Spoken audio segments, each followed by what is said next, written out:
गावातील सगळ्या लोकांना रामराव मोठ्या आनंदाने पेढे वाटत सुटला. मुलगी झाली हो, मुलगी झाली हो. लोकही सुद्धा तेवढ्याच आनंदात त्याचे पेढे घेत होते आणि त्याचे अभिनंदनही करत होते. बरं झालं एकदाचं रामरावच्या घरात मुलगी आली, असे लोक एकमेकांमध्ये बोलू लागली. कारणही तसेच होते.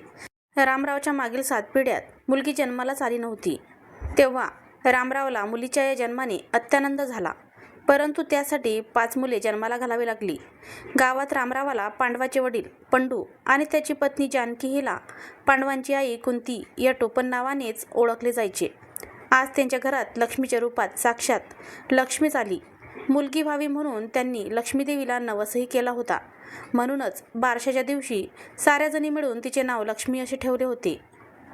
लक्ष्मीच्या येण्याने साऱ्या घरात आनंदाचे वातावरण होते. परंतु या आनंदासाठी ज्यांनी हट्ट धरला होता ती रामरावची आई मात्र नव्हती.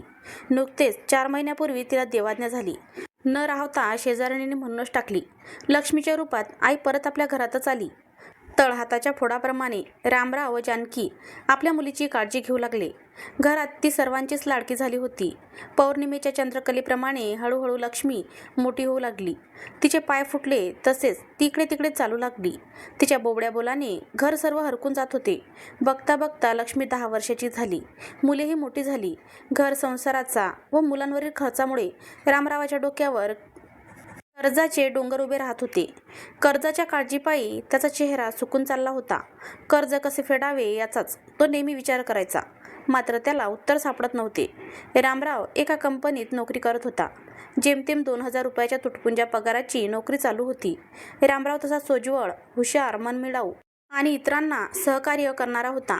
त्यामुळे कंपनीत दरवर्षी त्याच्या पगारात थोडी थोडी वाढ होत असे. जानकीसोबत विवाह झाला त्यावेळी त्याच्या घरात ते दोघे आणि आई असे 3 जण, त्यामुळे त्यांचा खर्चही कमी व्हायचा आणि पगारातून काही शिल्लकही राहायचे. जानकीला पहिला मुलगा झाला त्यावेळी घरातील सर्व आनंदमय वातावरण झाले होते. मुलाच्या येण्याने खर्च थोडा वाढला, परंतु रामरावला त्याची काळजी नव्हती. जानकी दुसऱ्यांदा जेव्हा गरोदर होती तेव्हा सगळ्यांना वाटले की आत्ता मुलगी व्हावी, परंतु त्यांच्या 7 पिढ्यात मुलगी झालीच नाही. त्यामुळे रामरावच्या मनात कुठेतरी शंकेची पाल चुकचुकत होती. अखेर तसेच झाले. दुसऱ्यांदाही मुलगाच झाला. आपल्या पिढ्यात मुलगी होणारच नाही, त्यामुळे दोघांनाही ऑपरेशन करून घ्यावं असं वाटत होतं. एकतर आपला पगार कमी आणि ना शेतीबाडी, म्हणून त्यांनी ऑपरेशन करण्याचं ठरवलं. त्याच्या आईने मात्र तीव्र विरोध केला. भावंडांना ओवाळायला एकतरी बहीण राहावी अशी तिची इच्छा होती. आईच्या या इच्छेमुळे त्याला काही एक करता येईना. मुलीची वाट पाहता पाहता त्याला 5 मुलेच झाली. संसाराचा खर्च दिवसेंदिवस वाढतच होता. पगारातील 1ही रुपया शिल्लक राहत नव्हता. घर आणि मुलांच्या शिक्षणावरील खर्च यामुळे तो अगदी त्रस्त झाला होता. आईच्या हट्टापायी त्याला काही सुचत नव्हते. कंपनीकडून उचललेल्या कर्जामुळे त्याला पगारसुद्धा कमी मिळत होता. त्यातच आईने अंथरूण धरले. ती आज उद्यामध्ये जगत होती. जाता जाता तिने लक्ष्मीदेवीजवळ नवस केला की या वेळेला तरी घरात मुलगी येऊ दे. हा नवस तिने आपल्या मुलाला व सुनेला सांगितला. 1-2 महिन्यात तिला देवाज्ञा झाली आणि जानकीला परत दिवस गेले. आईनं केलेल्या नवसामुळे साक्षात लक्ष्मीच घरात आली. मुलीच्या येण्यानं सारं घर आनंदून गेले. 7 पिढ्यांचं ऋण या क्षणी त्यांना मिळालं होतं. मुलीच्या जन्माने तो आनंदी झाला, परंतु कर्जाच्या डोंगरामुळे त्याचा चेहरा नेहमी उदास दिसायचा. मुली आता मोठी झाली. नदीचे पाणी उताराकडे वाहावी तसे मोठ्या मुलाचे कपडे, दप्तर, पुस्तकं, वह्या सारं काही छोट्या भावांकडे येत होती. नवीन खरेदी करायला त्याच्याकडे तेवढा पैसासुद्धा नव्हता. कर्ज कमी करण्यासाठी तो कंपनीत जादा काम करू लागला. मुलांच्या शिक्षणाकडे त्याचे अजिबात लक्ष नव्हते. मुलं शाळेत जात आहेत का, रोज अभ्यास करत आहेत का, या गोष्टीकडे लक्ष द्यायला अजिबात वेळ नव्हता. प्रत्येकाचं मागणं वेगळं. कसेबसे त्याचे दिवस सरत होते. त्या संसारात ना तो खुश होता ना त्याची मुलं. सगळ्यांची नुसती परवड चालू होती. घरात एखादा सण समारंभ साजरा करायचे म्हटले की त्याच्या काळजात धस्स करायचे. घरात खाणारी तोंड झाली जास्त आणि कमावणारा हात फक्त एक. त्यामुळे त्याच्या संसाराच्या जमा खर्चाचा हिशोब काही केल्या जुळतच नव्हता. आर्थिक दारिद्र्यामुळे एकाही मुलाचं शिक्षण पूर्ण झालं नाही. रिकाम टेकडे पोरं खाऊ लागली, फिरू लागली. एकानंतर एकाचे असे 5ही जणांचे लग्न झाले. 100-500 रुपयाची नोकरी त्यांना कशीबशी मिळाली. ते पैसे त्यांच्या संसाराला पुरत नव्हते, तर रामरावच्या परिवारासाठी ते काय करतील. उलट त्यांचेच खाऊन त्यालाच उलटे बोलत होती.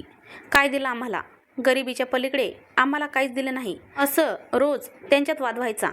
त्यांच्या या वादाने तो पुरता वैतागला होता. आईचं बोलणं ऐकून एवढा संसार वाढविला याचा त्याला राहून राहून पश्चाताप होत होता. 2 पोरांवर ऑपरेशन झालं असतं तर हे दिवस पाहायला मिळाले नसते असं मनोमन विचार करत होता. लक्ष्मीच्या तोंडाकडे पाहून तो सारे दुःख विसरून जात होता. शेवटी एके दिवशी व्हायचे तेच झाले. वाद घालून मुलांनी आपली चूल वेगळी मांडण्याचा निर्णय घेतला. डोक्यावरचे कर्ज वाढवून ते मोकळे झाले. लक्ष्मी वयात आली असताना त्यांनी साथ सोडली.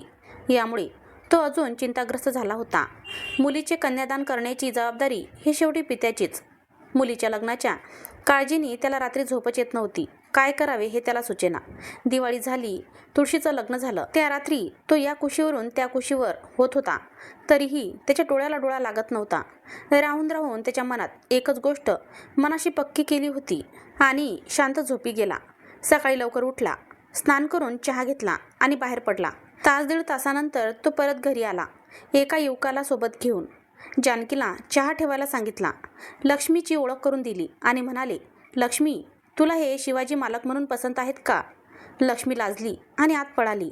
तेव्हा जानकीनं त्याची विचारपूस केली.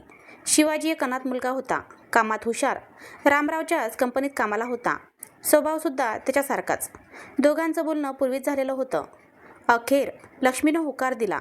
शिवाजीला घर जावई घेण्याचा विचार पक्का झाला. त्या दोघांचं मोठ्या थाटामाटात लग्न झालं.